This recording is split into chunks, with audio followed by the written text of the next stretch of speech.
Assalamualaikum warahmatullahi wabarakatuh.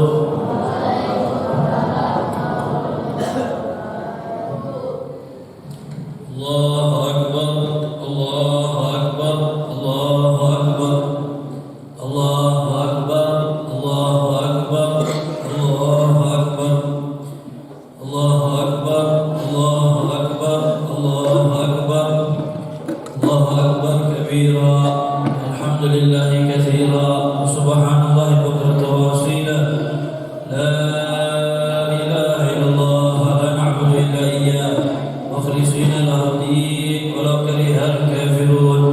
La ilaha illallah, Allahu akbar, Allahu akbar walillahil hamd. Alhamdulillah, innal hamdalillah nahmaduhu wa nasta'inuhu wa nastahdihi wa nastaghfiruh. ونعوذ بالله من شرور أنفسنا ومن سيئات أعمالنا من يهده الله فلا مضل له ومن يضلل فلا هادي له أشهد أن لا إله إلا الله وحده لا شريك له وأشهد أن سيدنا ونبينا محمدا عبده ورسوله لا نبي بعده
sholat Idul Adha berjamaah.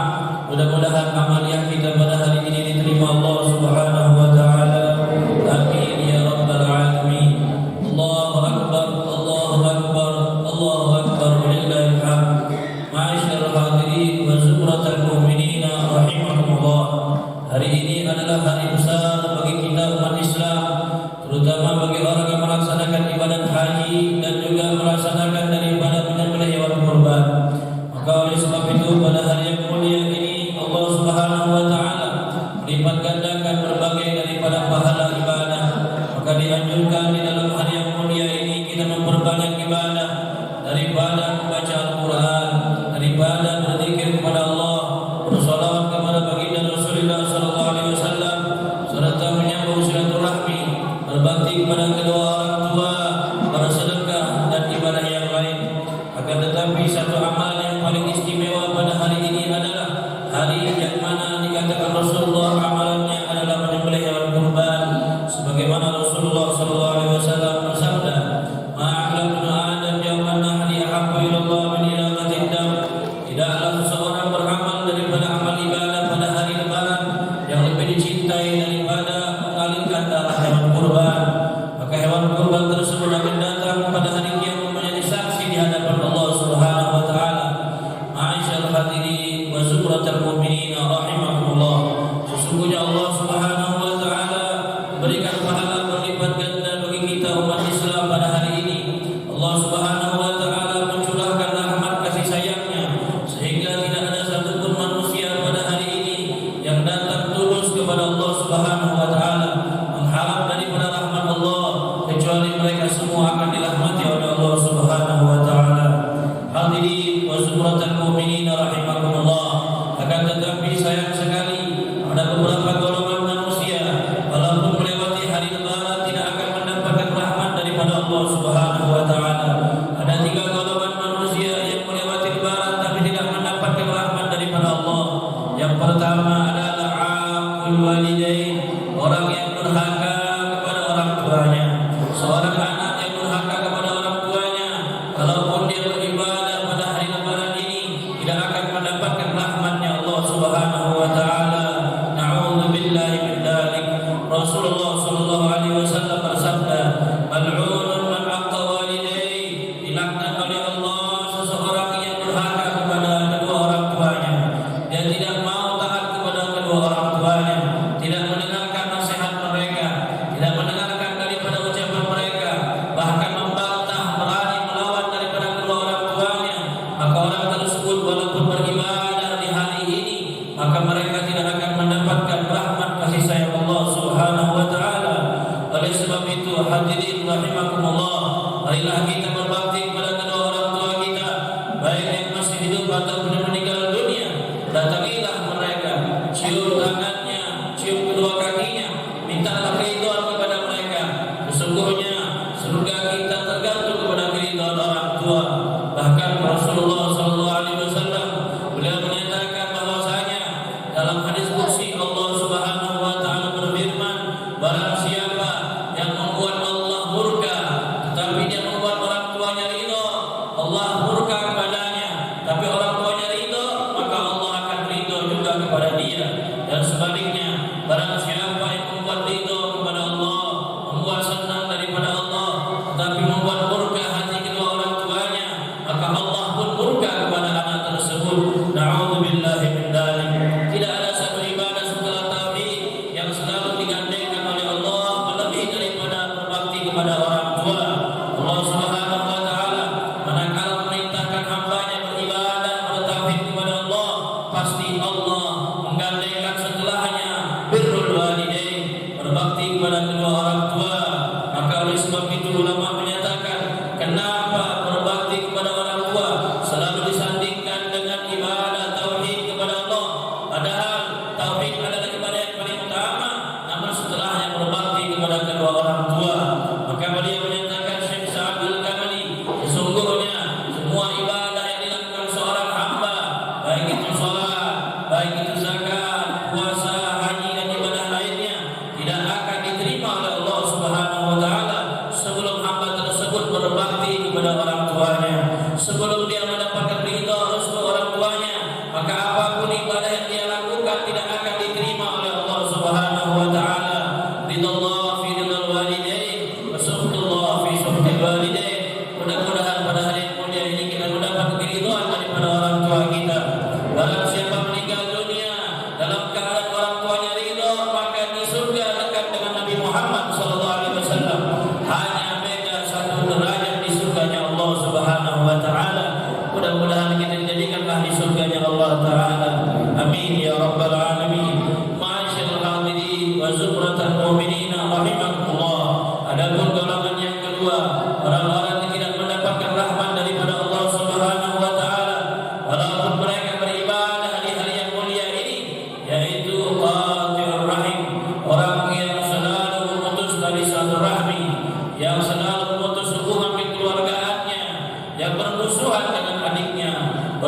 bermusuhan dengan kakak kandungnya, bermusuhan dengan bibinya, pamannya, dan orang-orang yang terdekat daripada keluarganya. Maka seseorang yang selalu ada hubungan tidak baik kepada keluarga terdekat, maka orang tersebut tidak beruntung dalam kehidupan dunia, dilaknat oleh Allah Subhanahu wa taala. Al-Imam Al-Haddad radhiyallahu anhu yang menyatakan, "Idza arada Allah bi'abdin su'an," apabila Allah menghendaki seorang hamba kejelekan, keburukan, kesengsaraan, maka Allah akan menjadikan dia selalu bermusuhan kepada keluarganya. Pasti ada masalah dengan keluarga terdekat, tidak akur dengan adiknya sendiri, tidak akur dengan kakaknya sendiri.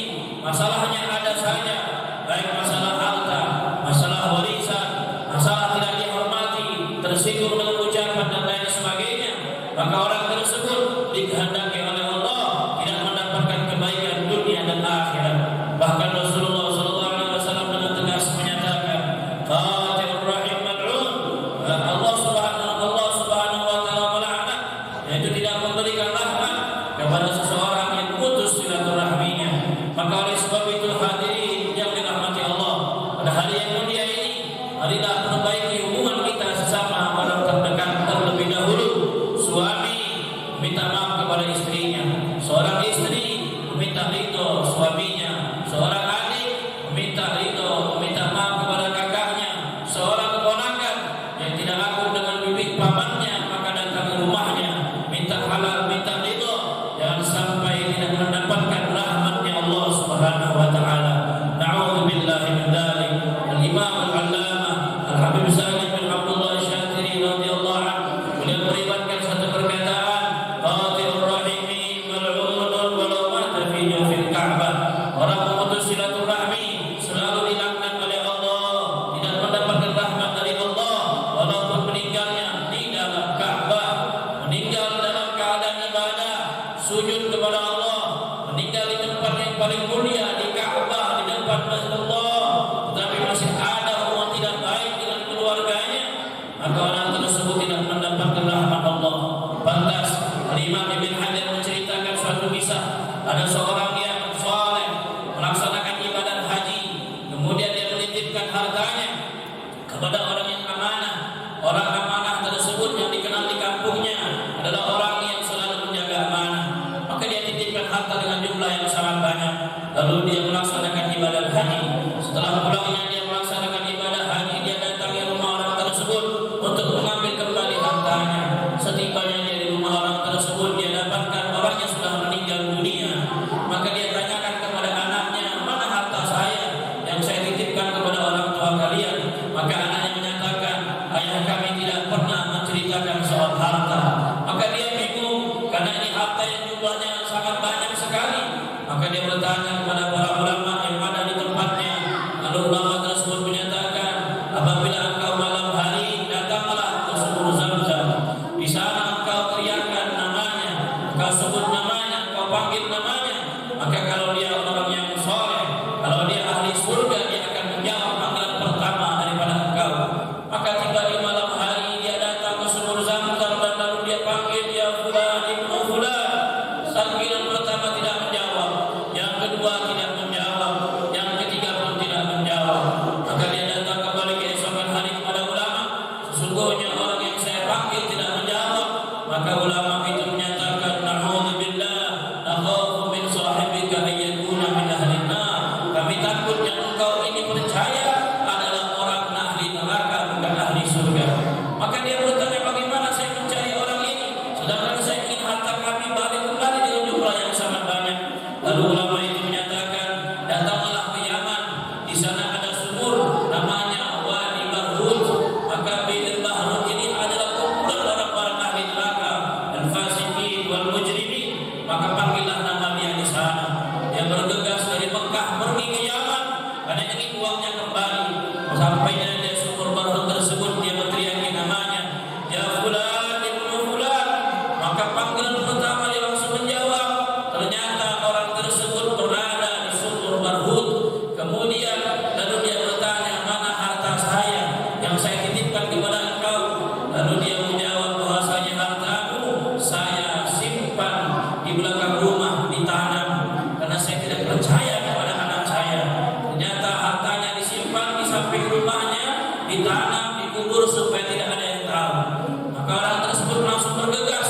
Lalu sebelum dia pergi, dia bertanya, namun saya ingin bertanya, apa yang menyebabkan engkau berada di tempat ini? Bahwasanya tempat ini adalah perkumpulan ahli nerakanya Allah Subhanahu wa taala. Sumur yang sangat mengerikan, yang baunya luar biasa. Sampai sekarang sumur ini ditutup karena sumur itu terkenal tempat yang sangat sial, tempat yang sangat mengerikan. Maka dia menjawab bahwasanya saya ini punya suatu problem dengan bibi saya. Saya punya problem dengan bibi saya yang mana saya tidak pernah berteguran dengan dia. Bibi saya adalah orang yang miskin, orang yang susah, dan saya tidak pernah menolong dia, tidak pernah peduli kepadanya, dan saya tidak mau berbicara dengannya. Maka Allah Subhanahu wa taala menghukum saya karena bermusuhan kepada keluarga. Dengan memutus silaturahmi, Allah Subhanahu wa taala menjadikan saya sebagai ahli neraka. Na'udzubillahi min dzalik. Orang yang saleh, ahli ibadah, amanah, terkenal orang baik di kampungnya, tetapi dihukum oleh Allah Subhanahu wa taala menjadi ahli neraka karena tidak mau berteguran dengan saudara terdekatnya, keluarga kerabat karibnya. Na'udzubillah. Apalagi kita hadir rahimakumullah yang belum tentu orang saleh, belum tentu ahli salat, belum tentu orang yang amanah. Maka kalau kita memutus silaturahmi, mungkin na'udzubillah lebih sial lagi daripada yang dia dapatkan. Mudah-mudahan yang memutus silaturahmi diberikan pintu taubat oleh Allah Subhanahu wa taala untuk selalu menyambung silaturahminya. Tinggalkan kesombonganmu, tinggalkan egomu, datang kepada adik kakakmu, mintalah maaf kepadanya. Berikan maaf adalah sesuatu yang dimuliakan oleh Allah, tetapi yang lebih mulia meminta maaf terlebih dahulu. Maka orang yang meminta maaf terlebih dahulu adalah orang yang lebih dicintai oleh Allah Subhanahu wa taala. Mudah-mudahan menjadi orang yang selalu silaturahmi. Amin ya rabbal alamin. Hadirin wa zumratal mu'minin rahimakumullah. Kemudian golongan yang ketiga yang tidak akan mendapat rahmat Allah Subhanahu wa taala walaupun dia beribadah di bulan ini, di hari yang mulia ini, tapi tidak mendapatkan rahmat daripada Allah adalah orang-orang yang musyahid, yang selalu bermusuhan daripada orang Islam, tidak berteguran dan ada rasa marah kepada temannya, yang selalu dendam kepada orang lain, yang hasud, yang iri dengki, yang bermusuhan, yang tidak mau berbuat baik kepada temannya, sengaja tidak mau menegur temannya, sengaja menjauhi temannya, bermusuhan karena urusan dunia, urusan kerjaan, urusan harta, sehingga dia tidak mau berteguran dengan temannya, dijauhi temannya, dimusuhi temannya. Maka orang-orang demikian tidak akan mendapatkan rahmatnya Allah Subhanahu wa taala. Qala Rasulullah sallallahu alaihi wasallam, la yahillu li muslimin ayyahjura akhahu fawqa thalath, faman hajara fawqa thalath faman tadakhala an-nar wal iyad billah. Tidak dihalalkan seseorang tidak menegur saudaranya atau memusuhi saudaranya lebih daripada 3 hari. Siapa yang melakukan hal tersebut kemudian dia meninggal dunia, matinya su'ul khatimah dan menjadi ahli neraka Allah Subhanahu wa taala. Na'udzubillahi min dzalik. Maka di hari yang mulia ini, marilah kita saling bermaafan, saling mengikhlaskan, saling ridha, karena dunia hanya sebentar. Tempat kita yang abadi adalah daripada alam akhirat, surganya Allah Subhanahu wa taala. Maafkan kesalahan saudaramu, kau akan mendapatkan maaf dari Allah. Maafkan kesalahan saudaramu, kau akan dimaafi, diridhai oleh Allah Subhanahu wa taala. Rasulullah SAW bersabda, nanti kelak di hari kiamat ketika semua orang dibangkitkan oleh Allah, maka Allah memerintahkan malaikat untuk berseru dengan suara yang sangat kencang, didengar oleh semua orang yang ada di padang mahsyar. Lalu Rasulullah menyatakan, malaikat itu berkata, ya umman ajru Allah, bangunlah kamu yang mendapatkan pahala dari Allah. Tidak ada orang yang berani bangun. Lalu malaikat itu berkata, ya umman ajru Allah, bangunlah kalian yang berhak mendapat pahala dari Allah. Tidak ada orang yang bangun. Dipanggil yang ketiga kali, bangunlah kalian yang berhak mendapat pahala dari Allah Subhanahu wa taala. Ternyata fayaqulul 'afuna 'anil nas, yang bangun pada saat itu adalah orang yang memaafkan kesalahan manusia, yang memaafkan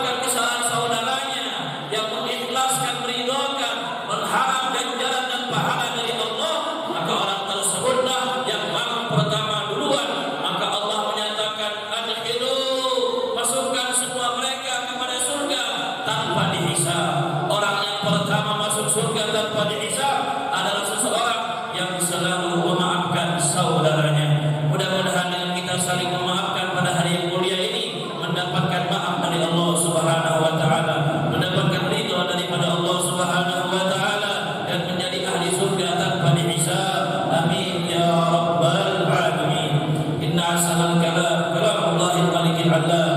الله سبحانه وتعالى يقول بسم الله الرحمن الرحيم والعصر إن الإنسان لفي خسر إلا الذين آمنوا وعملوا الصالحات وتواصوا بالحق وتواصوا بالصبر. بارك الله لي ولكم في القرآن العظيم ونفعنا وإياكم بما فيه الآيات والذكر الحكيم. أقول قولي هذا وأستغفر الله لي ولكم ولسائر المسلمين والمسلمات والمؤمنين والمؤمنات فاستغفروه إنه هو الغفور الرحيم. اللهم صل على سيدنا محمد وعلى آل سيدنا محمد.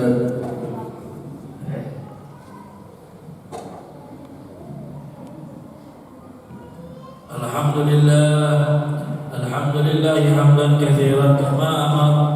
أشهد أن لا إله إلا الله وحده لا شريك له إرغاما لمن جحد به وكفر. وأشهد أن سيدنا محمدا عبده ورسوله سيد الخلائق والبشر. اللهم صل وسلم على سيدنا محمد ما اتصلت عين بنظر وأذن بخبر. أما بعد فيا عباد الله فإني أوصيكم بتقوى الله. اتقوا الله تعالى ما استطعتم فقد فاز المتقون. قال الله سبحانه وتعالى يا أيها الذين آمنوا اتقوا الله حق تقاته ولا تموتن إلا وأنتم مسلمون. وعاشر المسلمين اتقوا الله تعالى واعلموا أن يومكم هذا يوم عظيم وعيد كريم. فأكثروا فيه من الصلاة على النبي محمد صلى الله عليه وسلم فإن في هذا اليوم يرفع الأعمال ويستجاب الدعوات برحمتك يا أرحم الراحمين. اللهم اغفر للمسلمين والمسلمات والمؤمنين والمؤمنات الأحياء منهم والأموات برحمتك يا أرحم الراحمين. اللهم تقبل منا جميع الأعمال. اللهم تقبل أعمالنا وأعمال الحجاج والمسافرين. تقبل جميع حسناتهم وتجاوز عن سيئاتهم برحمتك يا أرحم الراحمين. اللهم انصر إخواننا في فلسطين. اللهم انصر إخواننا في فلسطين. اللهم انصر عليهم نصرا عزيزا وأيدهم بتأييد من عندك يا رب العالمين. ربنا آتنا في الدنيا حسنة وفي الآخرة حسنة وقنا عذاب النار. عباد الله إن الله يأمر بالعدل والإحسان وإيتاء ذي القربى وينهى عن الفحشاء والمنكر والبغي يعظكم لعلكم تذكرون. فاذكروا الله يذكركم واسألوا من فضله يعطكم ولذكر الله أكبر